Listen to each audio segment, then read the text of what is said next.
I am Eric Seyfarth, owner-operator of Shock Tech.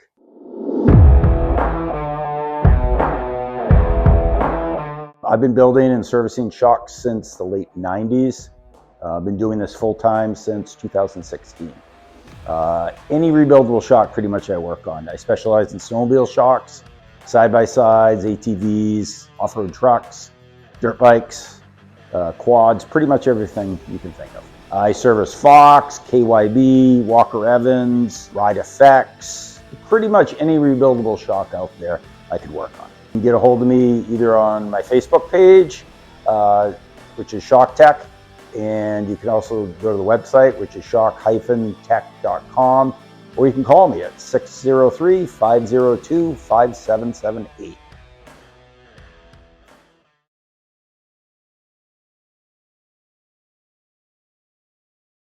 These ones with rebound adjust, there's really tight clearance, so generally you'll crank the rebound adjust in to full lock and then take the knob off, and that'll give you the clearance to get the spring by.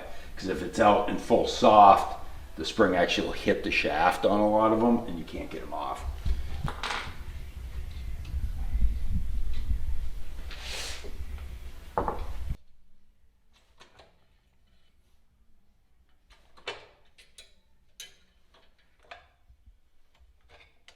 Once we get that off, we'll set the rebound to full soft. That way when we reassemble it, it's much easier for bleeding. And if you set it to full soft, when it's pressurized, it'll push the metering rod up so it stays in the soft position. Sometimes I forget and I don't afterwards, and you have to manually go in and press them up so they bleed easily. Another helpful tip is if you unscrew the cap before you depressurize it. You want to take that off when there's pressure in there. And once you get that nut undone, then you can depressurize it.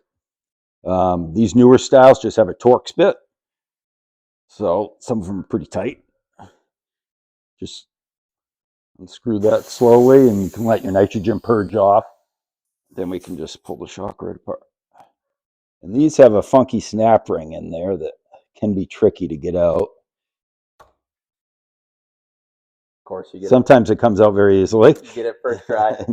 Especially once they get dirt and other stuff jammed in there. Do not like to come apart. And you can just pull your end cap right off.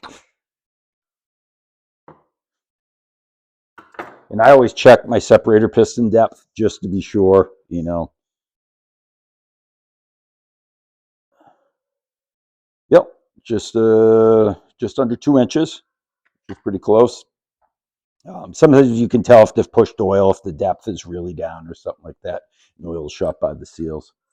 Then you just press the seal head down. Easier said than done. Like that. And there's another snap ring in here. This one's easier to get out. A couple different ways to pop them out, but sometimes they get a little stuck there because once that comes out, you can just pull the whole valve, rod assembly and valve drain out. Of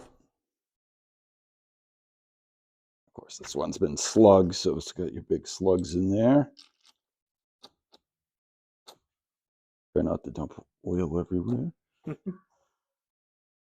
And just drain your oil out.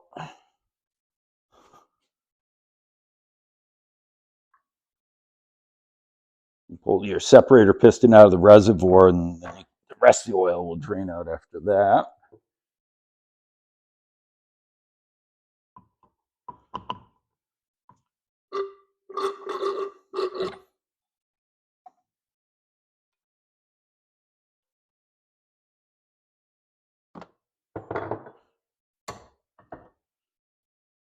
Now I'll usually let them stand up and sit for a little while.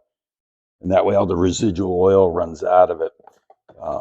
This set we're just doing an oil change on because, I mean, well, they got a couple 100 miles on them. So the oil's in really good shape. So I basically just let them all drain and get all the oil out of there, and then we can reassemble them. On a normal, you know, like tear down or service, I'd pull the whole thing apart and everything. But, you know, these are in such good shape, we really don't have to go through and clean every single part.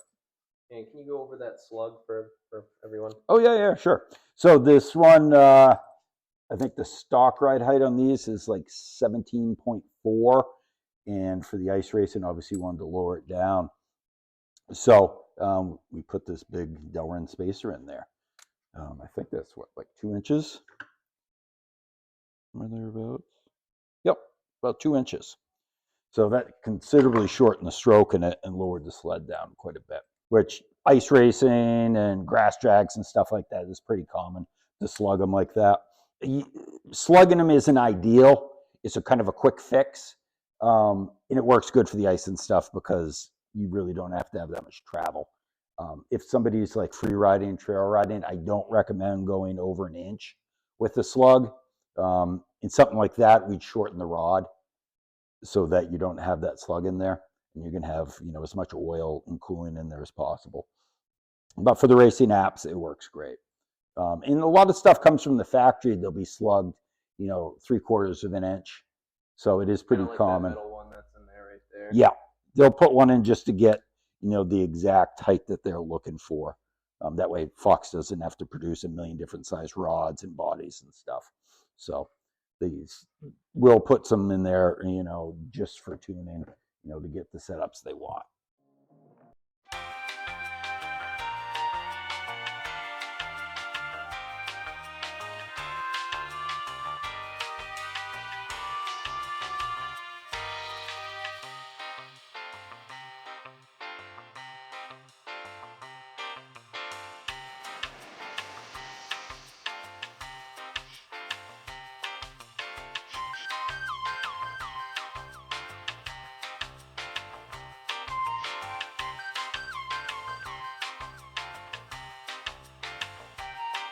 All right, now as far as reassembling these, I always just put a good amount of grease on these separator pistons.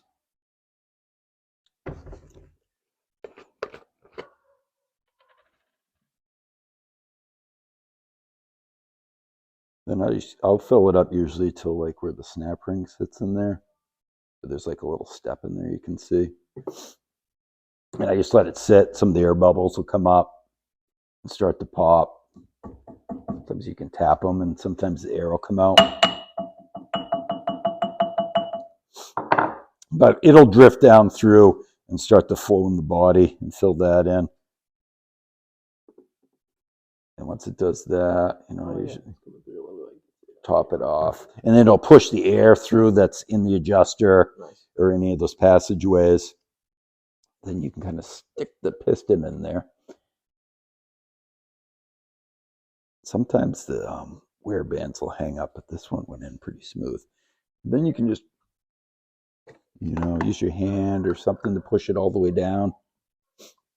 And that'll push air and anything out and up into the shock body. And you fill it up, you know, like an inch from the top usually. And I loosen up, there's a set screw in the separator piston. Once I get it filled, I'll crack that and just let the oil kind of backflow through it. And sometimes you'll push big air bubbles out, other times it won't.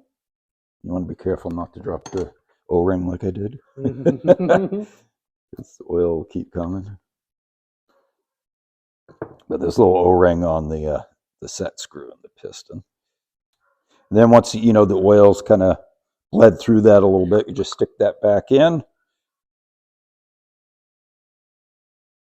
Do some hand bleeding. These ones usually don't require a lot of hand bleeding. The ports and passageways in there are very clean on the Fox. They flow really well. The older ones that ran like braided lines and stuff were notorious for catching air in there, so it'd take a while to bleed them out. You can just stroke it a few times, and you'll notice, you know, air coming out, and then sometimes it'll bubble up in the top. That dropped a little when I bled that.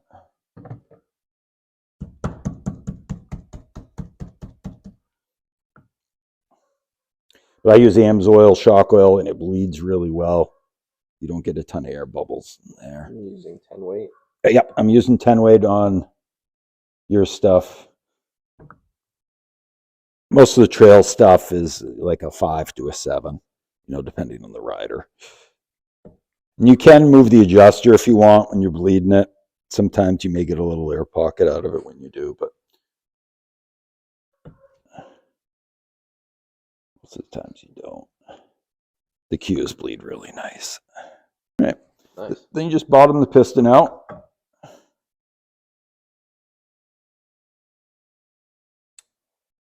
Just there's a wear band around the piston, the valving piston on them. Just helps guide it in there. So sometimes they can be a little tricky getting in, but these ones should be pretty easy. Make sure the tabs go in. You don't want them to hang up and like pinch. That. And with the rebound rod, it's got ports in it. I can get the spacer up here.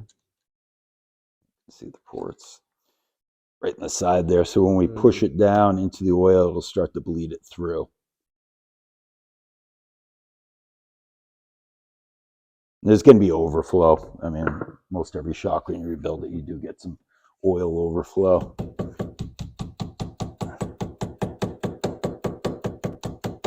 I tap them with the hammer to try to shock the valves just to flutter enough that if there's any air collected in there, it'll pop out. And generally, I mean, if you don't have a big spacer, you can stroke them quite a bit to see if you get all the air out of there. And this one looks pretty good. We can't stroke it a ton, but it's very smooth and there's no air coming out. So what I'll do is I'll push it down a little bit, which moves the piston up. That way it doesn't overflow too bad. Then we can drop in our slugs. And here comes the oil.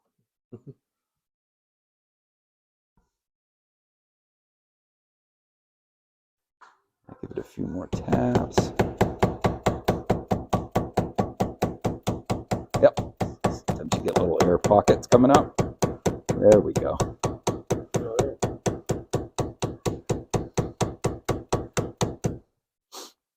The problem with the air is it'll get in the valves, like when the shock's together, and you'll get dead spots. And the shock will drop or come back out with no resistance when you have air in there.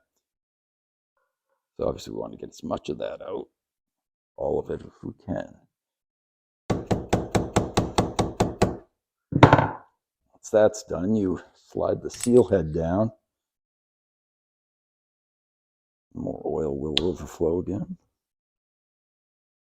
A little bit.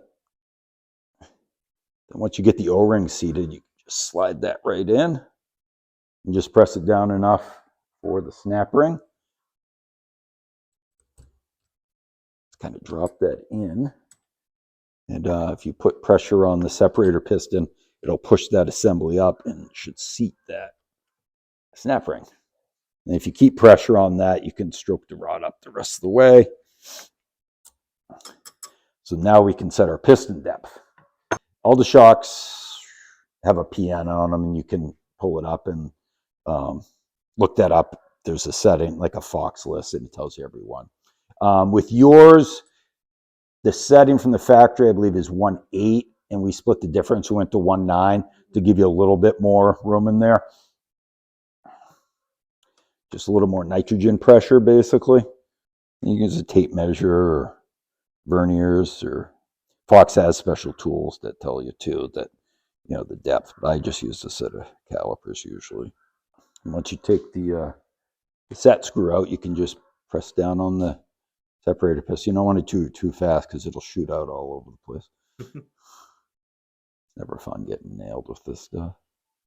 But you just press it down slowly till calipers bottom out.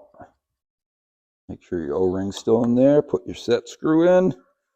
There's a torque for these, but generally I just reef them pretty good. You don't want them super tight. Well, so the IFB ends up spinning, doesn't it, a little bit? It will, yeah. It'll slide around in there. So once that's in, then you just dump out the extra residual oil.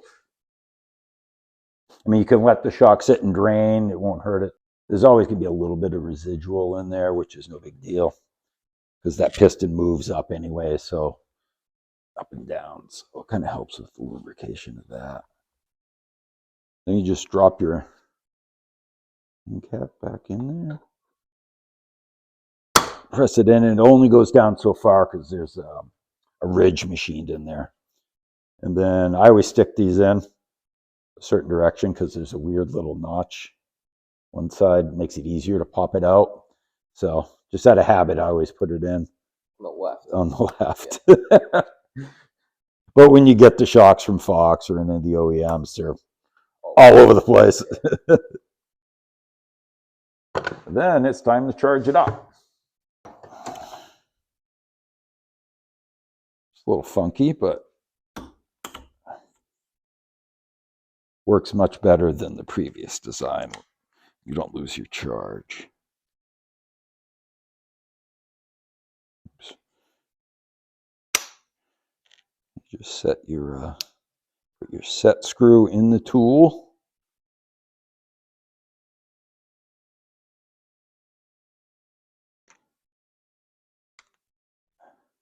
Just snug it up.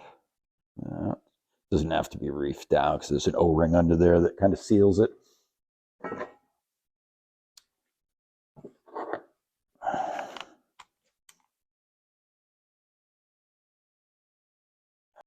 I use a zero loss chuck. You don't have to. You could use a normal air chuck if you wanted, but you'll have to pressurize it more than what the spec calls for, and then kind of bleed it off to what you want. With this, you can just set it to, these ones run 250 psi. You could set it right to 250, and because it's zero loss, it won't purge any nitrogen when you take it off there.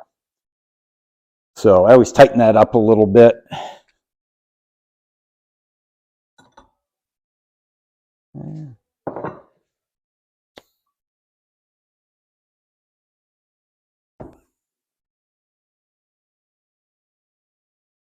I always let it set for a minute just so it gets a really good charge. And then this is a little funky, but there's like a step in there, and if you turn it, it'll come off the step, and then the set screw will just drop down onto the top of the reservoir end cap, and you just screw it down. You got to keep pressure on it because there is 250 psi, so it does want to push that up. But once it gets threaded in, that, let go, pops up. There's a couple ways. You can unscrew that and purge it, or you can turn the bottom off. I got the wrench out, so I'll just undo this. It'll just purge what's in that chamber and not in the shock. And that was just the rest of the nitrogen that was in the tool. Purging off. That spins right out.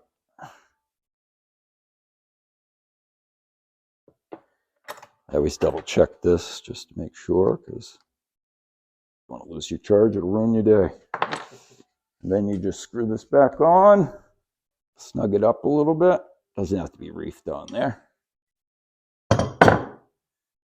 Then just rinse off all the oil, the excess oil on there.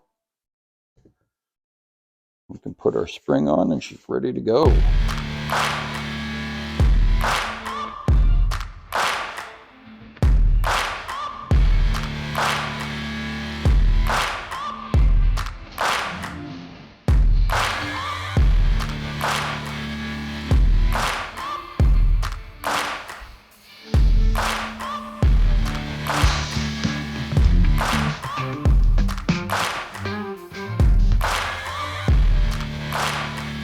Crank the rebound adjust back in all the way so we can get clearance to get that spring on.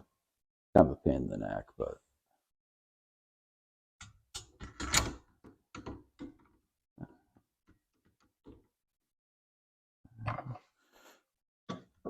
spring back on, tighten that up, and then I'll back it all the way out and then set it to whatever the customer settings were.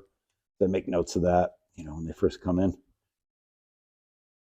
I believe yours is 18 or maxed out, one or the other. Because you usually go right for the stiffest settings, right? Yep. Yeah, the rebound makes a huge amount of difference on these shocks. It's like night and day. Like if you take the spring off and set that at full soft, and if you hand compress it and then crank it and then manually compress it, I mean, the thing's like a rock. So yeah, you get a ton of adjustment on these shocks. All right. They're a great setup. Well, thanks for servicing that for me. Yeah, no problem. This is easy. The majority of snowmobilers don't know that you're supposed to service your shocks on a regular basis. So, you know, I'll get a lot of calls from guys that are still running 2000 era stuff. And yeah, of course, we service all that stuff. All the parts are readily available and everything.